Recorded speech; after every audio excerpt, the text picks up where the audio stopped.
Tatay Digong. Kung kaya nilang ipadala si Tatay Digong doon,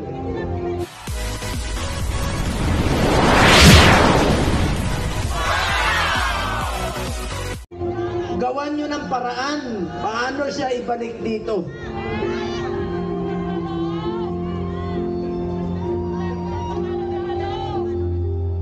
Gusto nyo basahin ko yung mga medisina niya? Ako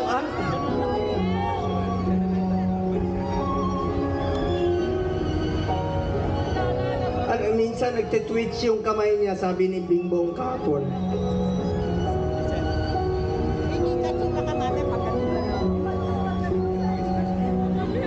Kaya sa lahat ng mga politiko na nakinabang kayo sa panahon nito, na pinansin kayo ni Tatay Digong, 6 na taon kayong pinansin ni Tatay Digong. Yung iba dyan, pinupuntahan pa namin yung birthday.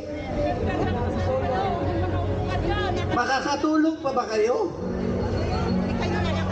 Diba? Tulungan nyo naman si Tatay Digong.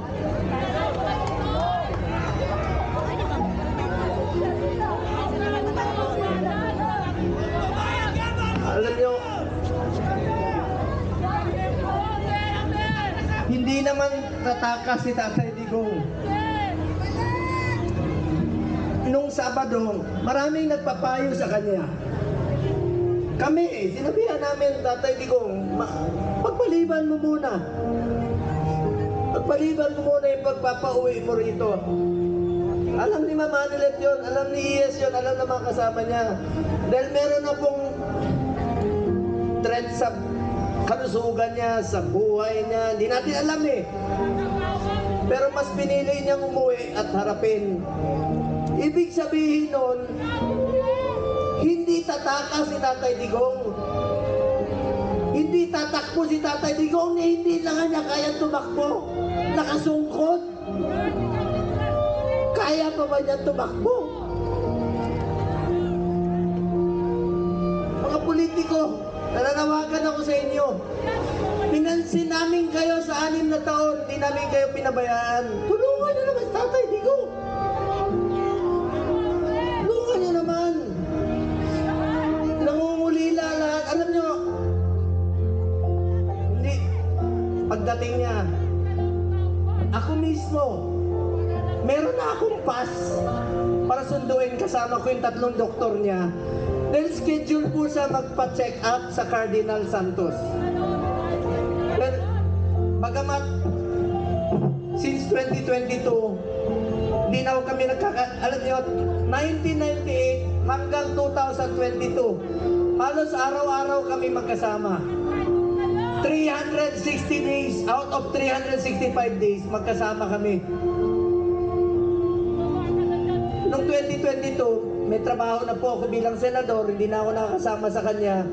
Pero hindi ko po pinapabayaan yung medical niya dahil yun po ang pinangako ko sa kanya hanggang sa pagtanda niya, hanggang sa kamatayan niya, hindi ko po siya iwanan. Lalong-lalo na po sa medical. Alam niyo, nakaraang 4 na buwan, monthly siya nagpapa-check up. Yung dinidrip po siya. You may check with the doctors. I-check niya sa hospital. Sinasamahan ko siya doon, dinidrip siya para umaba ang kanyang buhay. Scheduled sa March 12. Pero ngayon, pati gamot ipagkakait. Sinong mananagot niyan pag may nangyari kay Tatay Digong?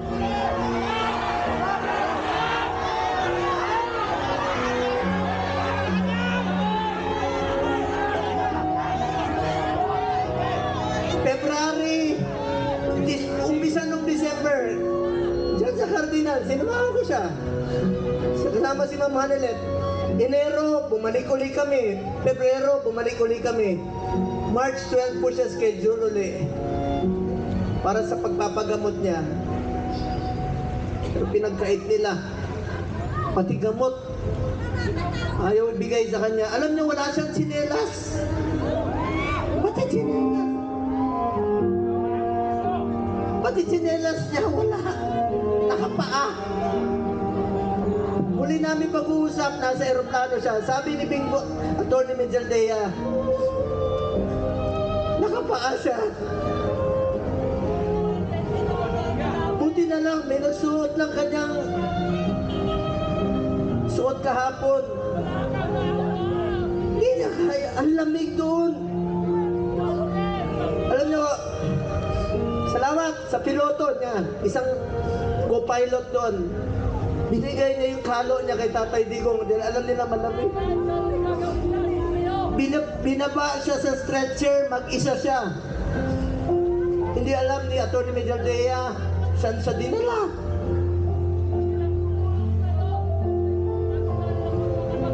Alam ko nangungulila kayo. Nakausap ko si Kitty kahapon.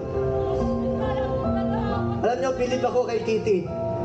Sa murang edad na 20, dapat hindi siya kasama sa politika.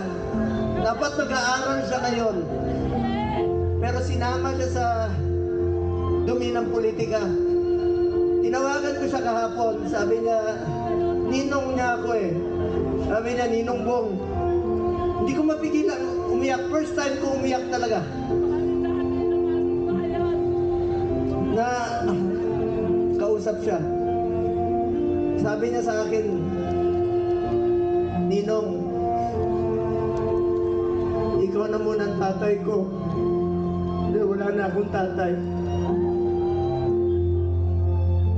Sa murang edad na. Pero matapang si Kitty ha. Sobrang tapang ni Kitty. Sabi niya, Ninong, be strong. Be straightforward.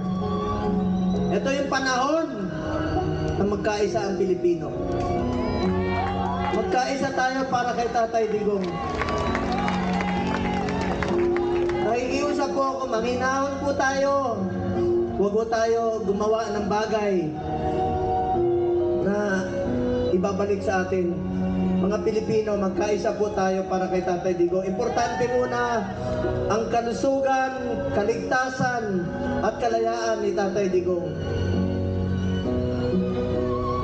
Alam ko mga politiko, nakikinig kayo. Konsensya naman kayo. 6 na taon kayong minahal ni Tatay Digong. Pinansin kayo, minahal kayo, pinaglingkuran kayo. Sana naman, huwag niyo na mangayaan. Sabi ko nga, makakatulog pa ba kayo sa gabi? Makikita niyo si Tatay Digong ngayon doon. Isipin niyo, Setyembre. 6 na buwan. 6 na buwan. Kakayanin kaya ni Tatay Digong yun? 6 na buwan. Ang pag-aantay niya. Eh kung tayo nga, maalala ko nung presidente siya, marami kaming pinauwi na OFWs. Sa totoo lang, kami, ako mismo. Sa Bahrain, meron isa dyan, nasintensyahan po ng death sentence. Ginawa namin ni Tatay Digong ng paraan, sumulat sa King, sa Saudi. Hanap kami ng mga kaibigan na tumulong sa blood money para makalaya. So ibig sabihin, Pilipino yan, gusto natin makabalik dito. Gagawin natin ang lahat ng paraan. Ito bakit baliktad? Bakit ay pumayag? Bakit sila pumayag na ang taong nagmahal sa atin? Minahal tayo, pinaglingkuran tayo. Sa totoo lang, ayaw naman niyang tumakbo eh. Dahil sa inyo, ginawa niya po yun. Ito bang kabayaran sa ginawa niyang pagsasakripisyo, pagmamahal at paglilingkod para sa bayan?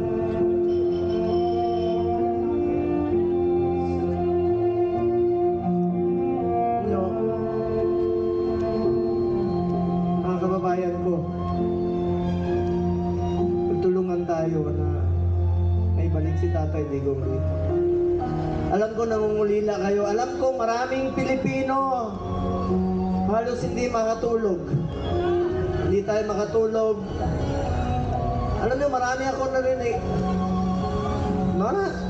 Yung iba, kahit hindi natin kasama sa politika, marami nagte-text sa akin, hindi nila matanggap na bakit hinayaan, payagan na magkaganon. Ikiusap po ko, alam ko nakikinig naman po kayo. Kung kaya niyong dalahin si Tatay Digong ng ganon kabilis, sana ibalik niyo po dito sa amin. Nangungulila po ang Pilipino.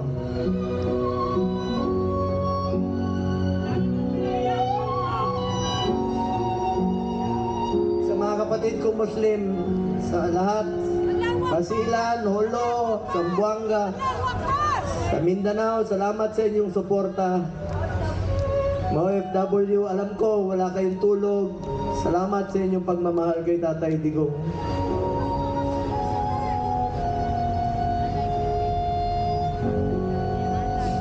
Mga taga Visayas, alam ko mahal na mahal yung mga Bisaya. Salamat. Kahit dito sa Luzon, alam ko nangungulila tayo. Dasal po tayo. Please lang, yan lang po ang pakiusap ko sa inyo. Pag sana huwag siya pabayaan ng Panginoon. Ako po ay natatakot.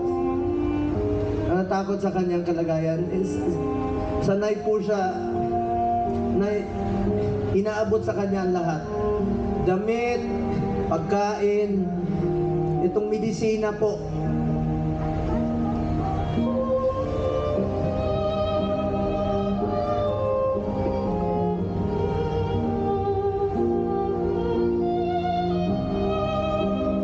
Ito, alam niyo ako nagpapadala ng medisina sa bahay niya.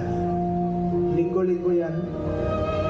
Ang dami nito, Lyrica, Crestor, Pletaal, 1, 2, 3, 4, 5, 6, 7, 8, 9, 10, 11, 12, 13, 14, 15, 16, 17, 18, 19, 20, 21, 22, 23, 24, 25, 26, 27. 27 na gamot. Sinong mag-aabot sa kanya? Meron siyang, totoo yung meron siyang oxygen concentrator dahil dun sa Buerger's disease niya na 80 years old, kukulong niyo pa sa banyaga pa.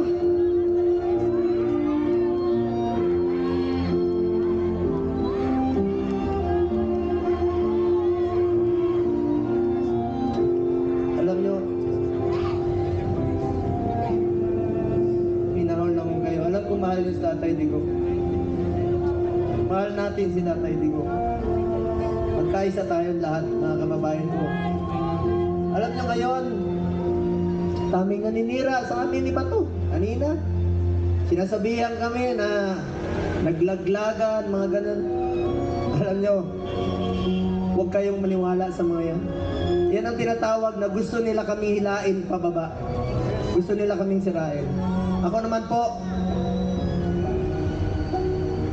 buklatin nyo man ang pag namatay ang buklatin nyo ang katawan. Duterte po. Wala po. Halos wala po akong panahon sa anak ko. Wala akong panahon sa tatay ko. Si Tatay Digong na po ang naging tatay ko from 1998 hanggang 2022. 24 years yan, araw-araw kami magkasama. At sinabi ko sa kanya, Tatay Digong, hanggang kamatayan mo, hindi kita pababayaan. Lalo na sa medical mo. Ngayon, sino na po mag-aabot ng medisina niya? Sa mga nagpakulong sa kanya, makonsensya kayo. Makakatulog pa ba kayo?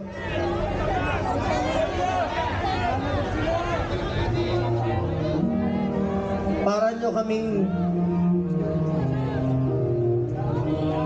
kinuna ng Ama.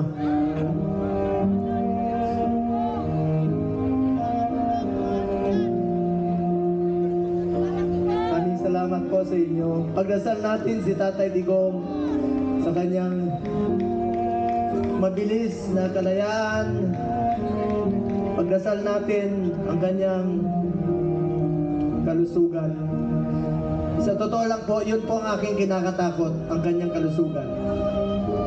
Sa totoo lang po. Sa totoo lang po. Kung kakayanin niya ba? 6 na buwan. Pagkakain mo yung medisina. Kung narinig lang tayo ni Tatay Digo ngayon, alam na alam niya na gaano natin siya kamahal. Buong Pilipinas po nangungulila. Dasal tayo. Duterte! Duterte! Duterte! Duterte!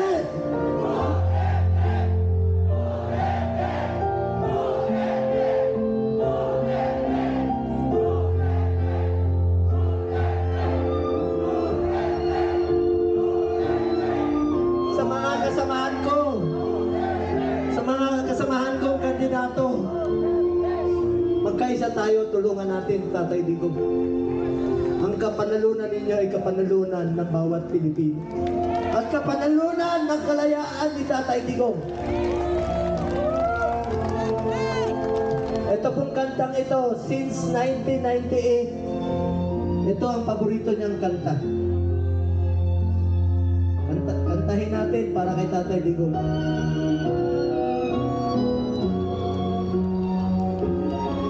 Isa po itong spiritual song na naglalarawan sa tiwala ng ating Tatay Digong sa Panginoon. Lahat po ito ay destiny. Sabi niya noon sa akin, destiny niya po ito. Destiny niya maging presidente. Alam niyo, nung pinadala yung video sa amin, paglapag niya sa Hague, nakita ko talaga kabayanihan ni Tatay Digong, ang pagmamahal niya sa Pilipino.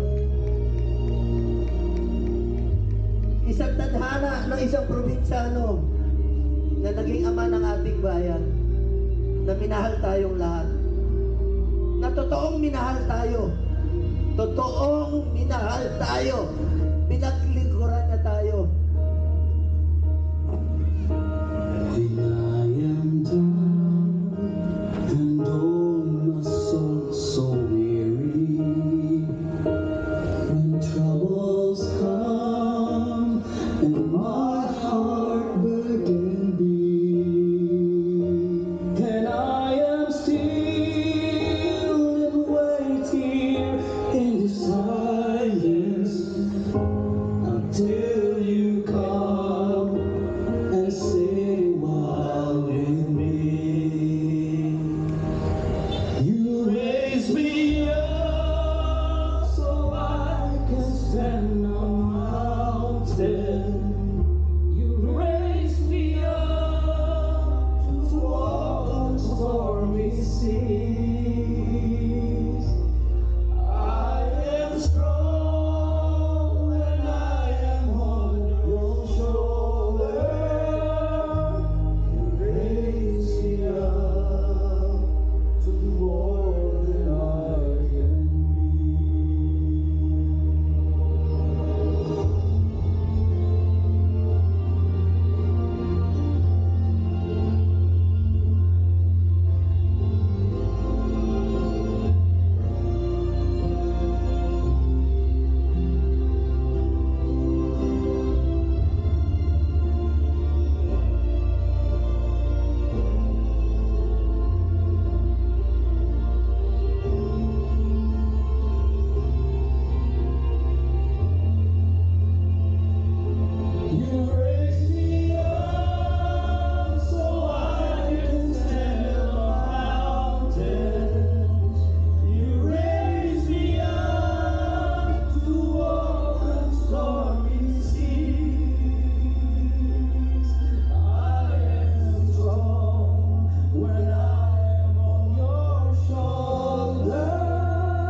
You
kababayan ko, ipagdasal rin natin ang ating Vice Presidente na si Inday Sara Duterte sa kanyang kaligtasan. Bring PRD home po. Pagdasal natin si Tatay Digong sa kanyang kaligtasan at kalusugan. In times of trial, moments so tough, we stand beside you for you're strong enough. Through the storm, you stand so tall. For the Filipino people, you gave it your all. Pray for your strength, your heart, your mind. May peace surround you.